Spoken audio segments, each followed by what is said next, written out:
आज त्रिदिवसीय तीसरा दिन सीहोर में गुरु पूर्णिमा महोत्सव समाप्त हो गया। आज गुरुजी 15 जानकारियाँ और 2 विशेष उपाय अधिक मास के लिए बताए हैं। गुरु और चेला में क्या अंतर होता है, उन दोनों में क्या नाता है, उसके बारे में गुरुजी बताए। विषम परिस्थिति में गुरुजी कितना काम आते हैं, गुरु कितना काम आते हैं वो बताए।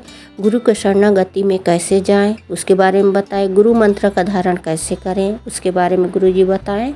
तो चलिए पहले जानकारी की तरफ। पहले जानकारी में गुरुजी बोले, जगत के जितना माता पिता हैं उनके चरणों को प्रणाम करते हैं, नमन करते हैं और आप सभी को गुरु पूर्णिमा महोत्सव की बहुत बहुत बधाइयाँ। और दूसरा जानकारी, माँ के गर्भ से जन्म लेने के बाद बच्चा को पता नहीं होता कि कोई दोस्त है या कोई दुश्मन है। माँ जैसे ढालती है बच्चा वैसे ढलता है। उसी तरह गुरु दीक्षा लेने के समय, गुरु मंत्र लेते समय, गुरु की शरणागति ग्रहण करते समय ना आपके भीतर कोई पाप होता है और ना आपके भीतर कोई कपट होता है, ना आपके भीतर कोई लोभ होता है, ना छल होता है।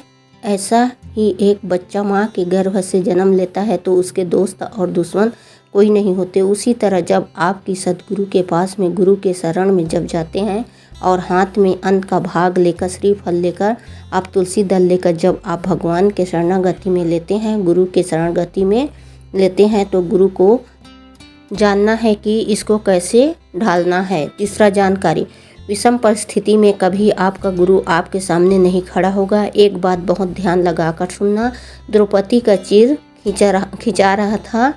द्रौपदी का गुरु उसी सभा में बैठे हुए थे। पांडव हार रहे थे, पांडवों के गुरु उसी सभा में बैठे हुए थे। राजा जी वन जा रहे थे, राम जी के गुरु उसी सभा में बैठे हुए थे। कुब्जा की बुद्धि बिगड़ी हुई थी, गुरु उसी सभा में बैठे हुए थे। ककई ने राम जी को वन भेजा, गुरु उसी सभा में थे।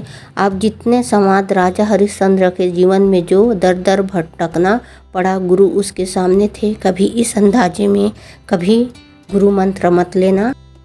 तुम्हारे दुख का समय आएगा तो तुम्हारा गुरु तुम्हारा सामने आएगा। शिव महापुराण की कथा, शिव गुरु कथा कह रही है।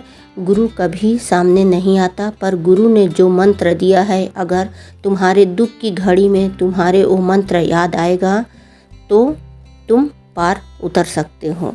चौथा जानकारी, गुरु के शरणागति में जाएं तो ये सोच कर ना जाएं कि गुरु हमने बनाया है। वो विषम परिस्थिति में गुरु को घर बुलाना चाहते हैं।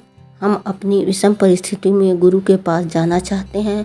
हम अपने विषम परिस्थिति में हम गुरु से कुछ पाना चाहते हैं, पर विषम परिस्थिति में गुरु आपका घर ना आए चलेगा। विषम परिस्थिति में आप गुरु के दरवाजे जाया या ना जाए चलेगा, पर विषम परिस्थिति में जिस गुरु से मंत्र लिया है उस गुरु का मंत्र आपकी कान में, बुद्धि में, चित्त में होना चाहिए। जब आप कभी निकल कर जा रहे हैं, आपको लग रहा है मैं विषम परिस्थिति में हूँ, फंसा हुआ हूँ, तब उस समय आप गुरु के मंत्र का स्मरण करना। अगर नहीं भी याद आए तो श्री शिवाय नमस्तुभ्यम का स्मरण करना। पांचवा जानकारी, गुरु और चेले में एक बड़ा अंतर है। एक चेले ने मरा हुआ सांप पड़ा था, उसे चींटियाँ लोच लोच कर खा रहे थे। चेले ने गुरु से पूछा, ये कौन है? गुरुजी ने कहा, ये सांप बहुत बड़ा गुरु था और ये जितनी चींटियाँ हैं ये सब उसकी चेला है। अच्छा, सांप को ये चींटियाँ क्यों खा रही हैं? तो गुरुजी कहा, ये बहुत बड़ा गुरु था और अपने चेलों से बहुत दान मंगवाई और किसी को कुछ नहीं दिया, इसलिए मरने के बाद से ये सांप बना और चेले चींटी बने गुरु को नोच नोच कर खा रहे हैं। कर्म का दंड है, भोग रहा है। ना गुरु बचा ना चेला बचा, कर्म का दंड व्यक्ति को भोगना ही पड़ता है। गुरु की करनी गुरु भोगेगा और चेले की करनी चेला भोगेगा। छठवां जानकारी, गुरु मंत्र लेना साधारण नहीं है, गुरु मंत्र देना साधारण नहीं है, बहुत कठिन विषय है। जो गुरु किसी शिष्य को गुरु दीक्षा देता है, नाम दीक्षा देता है, मंत्र दीक्षा देता है, अब वो चेला यदि थोड़ा भी गलत कार्य करता है तो उसका अंश गुरु को भोगना पड़ता है, उसे चेले के अंश को भी गुरु को भोगना पड़ता है। चेले के कर्म के दंड को गुरु को भोगना पड़ता है। 7वां जानकारी, गुरु गुरु होता है, उसके बराबर कोई नहीं हो सकता। क्या दोगे आप गुरु को, क्या प्रदान करोगे गुरु को? आप अपने माता रूपी गुरु को क्या दे सकते हो? गुरु माँ हो या पिता हो, चाहे शिक्षक हो। कभी आपने अपने शिक्षक को कहा कि आपने नहीं पढ़ाते तो शायद मैं कलेक्टर नहीं बन पाता। माँ आप नहीं होती तो मैं कलेक्टर नहीं बन पाता। पिता आप नहीं होते तो शायद मैं विद्या अध्ययन नहीं कर पाता। और सद्गुरु नहीं होता तो हम उस सद्गुरु तक नहीं पहुँचते। गुरु गुरु होता है। 8वां जानकारी, ये गुरु पूर्णिमा पर किसी के गुरु के दरवाजे का मेला नहीं होता। ये गुरु पूर्णिमा पर भक्तों के हृदय का मेला है, जो गुरु के प्रति झलकता है। शिव तत्व को हमें जानना है। 9वां जानकारी, दुनिया का पहला धाम है कुबेश्वर धाम, जहाँ कंकड़ में शंकर है।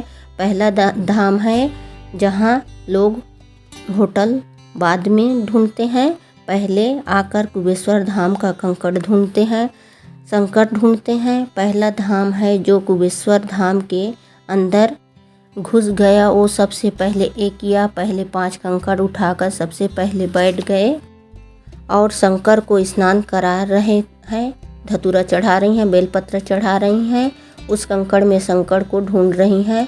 पहला धाम जहाँ लोग शंकर को ढूंढने आते हैं और शंकर छिप नहीं पाते, तुम्हारे साथ चले जाते हैं। 10वां जानकारी, प्रत्येक वर्ष का नियम है, सावन के शिवरात्रि पर ऑनलाइन अभिषेक करते हैं। अब की बार 2 अभिषेक रहेंगे, एक सावन की शिवरात्रि का रहेगा और एक अधिक मास जो 3 साल में पड़ता है उसकी भी शिवरात्रि रहेगा। 2 अभिषेक ऑनलाइन पड़ जाएंगे, एक सावन के शिवरात्रि का, एक अधिक मास की शिवरात्रि का, क्योंकि अधिक मास की शिवरात्रि का बहुत अच्छा नियम है। अगर बना सको तो करिएगा। 11वां जानकारी, अधिक मास जो शिवरात्रि आए प्रयास करना। छोटा सा भी काम लेकर बैठे हो, ठेला लेकर बैठे हो, व्यापार नहीं चल रहा है, धन की कमी है, बहुत हताश हो गए हो, टेंशन में ज़िंदगी जी रहे हो, तो अधिक मास की शिवरात्रि में 5 दिए जरूर लगाना। पहला दिया शंकर मंदिर के द्वार पर, मतलब शिव मंदिर के बाहर। दूसरा दिया बेलपत्री के वृक्ष के नीचे। तीसरा दिया आंवले के वृक्ष के नीचे। चौथा नदी का घाट या कुएं का घाट या तालाब का घाट या सरोवर का घाट या आपके घर में कोई पानी का हंडा हो उसके पास। और 5वां अपने दरवाजे की चौखट पर दिया दायां तरफ दिया अवश्य लगाएं। ये अधिक मास की शिवरात्रि पर जरूर करें। ज़िंदगी में कितनी भी धक्का खा रहे होंगे, भगवान हाथ पकड़कर खींचकर बाहर निकाल लेगा। शिव तत्व को जानो। 12वां जानकारी, अधिक मास का कुछ नियम होते हैं, अधिक मास का कुछ वर्णन होते हैं। पुष्पकर की कथा में, अलवर की कथा में उसे श्रवण करेंगे, उसे अपन ज्ञात करेंगे। ये शिव तत्व को कैसे प्राप्त किया जा सकता है, शंकर भगवान को कैसे प्राप्त किया जा सकता है। 13वां जानकारी, शिव कथा कह रही है, गुरु महिमा कह रही है। आपकी कीमत, आपकी बातों की कीमत वही समझ सकता है जो कीमत वाला होगा, नहीं तो कीमती व्यक्ति ही आपको समझेगा और आपकी बात की कीमत को समझेगा। सोनार सोना को परख लेता है, जौहरी हीरा को परख लेता है, किसान फसल को परख लेता है और गुरु अपने शिष्य को परख लेता है। कीमत का मतलब जो स्वयं गुणवान है, गुण समाया है, गुणवान को पहचान लेगा। कीमत वाला व्यक्ति कीमत वाला को पहचान सकता है। 14 जानकारी, अपने भीतर एक बात का स्मरण रखें, गुरु पूर्णिमा के अवसर पर गुरु के दरवाजे पर कभी भी जाना तो अहंकार को बाहर पटक कर जाना, अभिमान को बाहर छोड़ कर जाना। 15वां जानकारी, भारत के पूरे भूमि पर जहाँ जहाँ शिव भक्त हैं 16 अगस्त को सावन भी रहेगा और अधिक मास समापन अमावस्या का दिन भी रहेगा। अधिक मास को समापन अमावस्या का दिन इसलिए लिया है अधिक मास और सावन दोनों का मिलन हो और जो कांवड़ का जल भरकर मेरे बाबा कुबेर भंडारी को चढ़ाएगा उसकी मनोरथ पूर्ण हो। तो 16 अगस्त सुबह 9 बजे सीहोर इवन नदी के तट से बाबा की कांवड़ लेकर सीहोर के जो मुख्य मंदिर है देवालय से निकलते हुए कुबेश्वर बाबा के चौखट पर आकर बाबा को जल चढ़ाओगे। ना हम आपको कांवड़ का डंडा देंगे, ना हम लोटा देंगे, ना हम ड्रेस देंगे। जिस कपड़ा को पहन कर कांवड़ की यात्रा करो उस वस्त्र को घर पर जाकर एक बार झड़ाना जरूर। लोटा भरकर जल चढ़ाओ तो थोड़ा सा जल ले जाना और जो कांवड़ का डंडा है उसको भी संभाल कर रखना।